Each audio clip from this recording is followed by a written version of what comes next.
আমার দুইজন একটু তাকাও।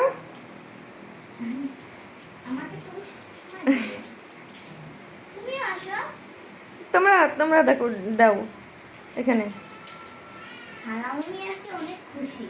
অনেক খুশি, দেখছো মামা কত সুন্দর। এই ব্যাংকটা ভরে গেলে খালামণি কি করবে জানো? এখানে কয় টাকা? 5 টাকা। 5 টাকা বেশি আছে। হ্যাঁ, সবগুলো 5 টাকার কয়েন।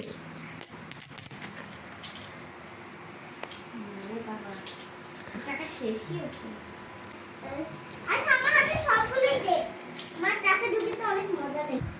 জিজ্ঞেস করা। বলো না কোথায় পাইছো? আমি ওই যার কাছে টাকা পাই না, তার কাছে টাকা আনতে গেছি, তো খুচরা টাকা আমাকে দিয়ে দিছে। একদিনে ব্যাংক এত টাকা ও কিভাবে পাইছে সেটা জানবো। সেটা তো আমার বলে না এমন। একটু আস্তে করে উঁচু করার চেষ্টা করো তো, ভেঙে না যায়। কে পারো উঁচু করতে? আরে সত্যি বাড়ি হয়ে গেছে। এ পারবা? ও আমারে ফেলে দিলে কিন্তু ভেঙে যাবে। আস্তে ট্রাই করো। ওরে ওরে ওরে ওরে ওরে ওরে ওরে। তুমি এটা ধরো। আমি ধরে দেখবো কতটা ভারী। এই বাবা, অনেক ভারী। এক হাতে তো উঁচুই করা যায় না।